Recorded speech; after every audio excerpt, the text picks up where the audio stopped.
ഇതൊരു അത്ഭുത മീനുമൊന്നുമല്ല. പക്ഷെ മറ്റ് മീനുകൾ വെച്ച് നോക്കുമ്പോൾ ഈ സാൽമൺ മീന് ഒരുപാട് പ്രത്യേകതകളുണ്ട്. എന്താണെന്നല്ലേ പറയാം.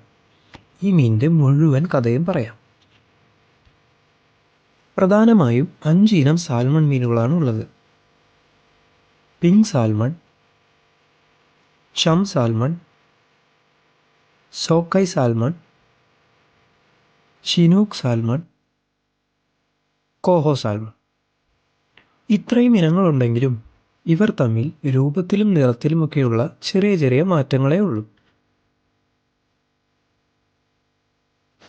ഇവ എല്ലാത്തിനും ഒരേ ജീവിത രീതിയാണ്.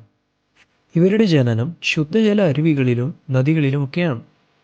ആ ശുദ്ധജലത്തിൽ പെൺമത്സ്യം ഒരുക്കുന്ന മുട്ടകളുടെ കൂടിനെ റെഡ് എന്ന് പറയും.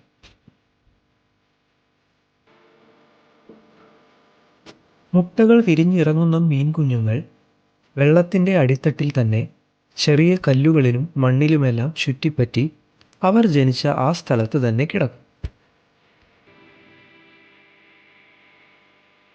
വിരിഞ്ഞിറങ്ങുന്ന മീൻകുഞ്ഞുങ്ങൾക്ക് വയറിൽ ഒരു സഞ്ചി പോലെ മുട്ടയുടെ കരു ഉണ്ടാവും. കുറച്ചു നാളത്തേക്ക് അത് മാത്രമായിരിക്കും അവരുടെ ഭക്ഷണം. കുറച്ച് ദിവസങ്ങൾക്കുള്ളിൽ അത് മുഴുവൻ തിന്നു കഴിയുമ്പോഴേക്കും അവർ ഒരു മീനിൻ്റെ രൂപത്തിലേക്ക് എത്തുകയും ചെയ്യും.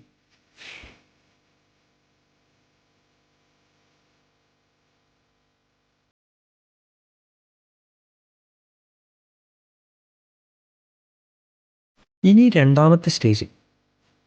ഇപ്പോൾ അവർ പതുക്കെ വെള്ളത്തിൻ്റെ അടിത്തട്ടിൽ നിന്ന് അവരുടെ കൂടും പരിസരവും ഒക്കെ വിട്ട് മുകളിലേക്ക് വരും. അവർ തന്നെ അവർക്കുള്ള ഫുഡൊക്കെ കണ്ടെത്തി തുടങ്ങും.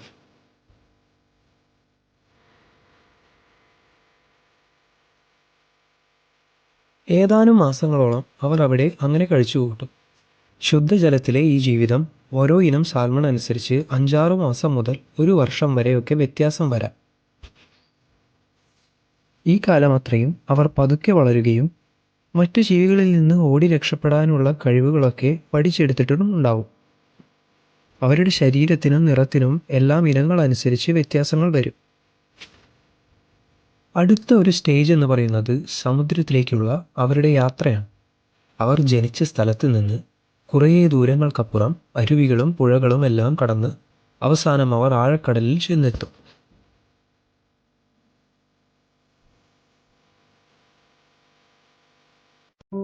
ആ യാത്രക്കിടയിലാണ് അവർക്ക് ചിതമ്പലുകൾ ഉണ്ടാവുന്നത്. ശുദ്ധജലത്തിൽ നിന്ന് അവർ കടലിൽ എത്തുമ്പോഴേക്കും ഉപ്പുവെള്ളത്തിൽ അതിജീവിക്കാനുള്ള പ്രാപ്തിയൊക്കെ അവർ സ്വീകരിച്ചിട്ടുണ്ടാവും. പിന്നീട് വർഷങ്ങളോളം അവർ സമുദ്രത്തിൽ തന്നെയാണ് ജീവിക്കുക. നമ്മൾ മുൻപ് പറഞ്ഞ ഇനങ്ങളില്ലേ, അതിൽ ഷം, ചിനൂക്ക് എന്നീ ഇനത്തിൽപ്പെട്ടവർക്ക് 8 വർഷം വരെ സമുദ്രത്തിൽ ജീവിക്കാനാവും.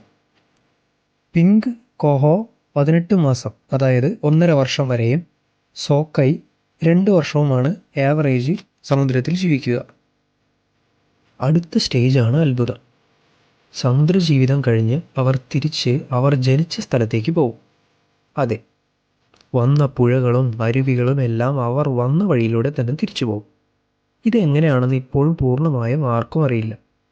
ചില പഠനങ്ങളനുസരിച്ച് വന്ന മണം തിരിച്ചറിഞ്ഞിട്ടാണെന്നും ചിലതനുസരിച്ച് മീനുണ്ടാക്കുന്ന പ്രത്യേക തരം കെമിക്കൽ വെച്ചാണെന്നും പറയുന്നുണ്ട്. എന്തായാലും അവർ തിരിച്ചെത്തും.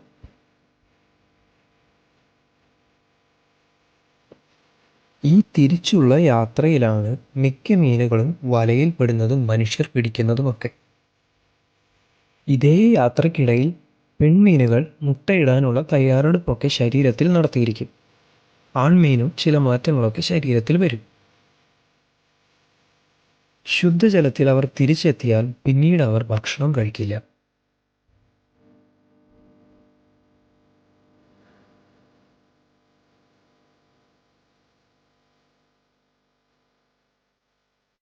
പെൺ സാൽമൺ അവളുടെ വാൽ കൊണ്ട് കല്ലുകളുമൊക്കെ അടിത്തട്ടിൽ വൃത്തിയാക്കി മുട്ടയിടാനുള്ള കൂടൊരുക്കും.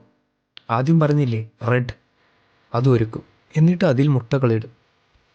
ആൺമീനുകൾ തമ്മിൽ അടികൂടും.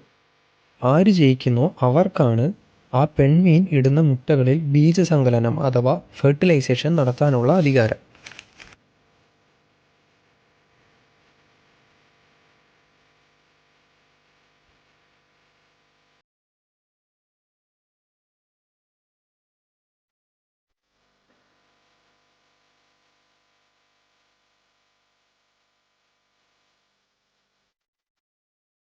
എല്ലാം കഴിഞ്ഞു കഴിയുമ്പോൾ മുട്ടകളുടെ ഈ കൂട് അവർ ചെറിയ മണ്ണ് കൊണ്ട് മൂടിയിടും. എന്നിട്ട് അടുത്ത കൂടൊരുക്കാൻ പോകും. ഇത്തരം അവരുടെ മുട്ടകളെല്ലാം ഇട്ട് അടുത്ത തലമുറയ്ക്ക് വേണ്ട ഒരുക്കങ്ങളെല്ലാം നടത്തിയതിനു ശേഷം ആൺമീനും പെൺമീനും തനിയെ മരിക്കും. അടുത്ത തലമുറ ഇതേ ജീവിത രീതി വീണ്ടും ആവർത്തിക്കും. എന്താലേ, കേട്ടിട്ട് എന്ത് തോന്നുന്നു? അത്ഭുതമായി തോന്നുന്നില്ലേ? ഇത് നമ്മുടെ ഫസ്റ്റ് വീഡിയോ ആണ്.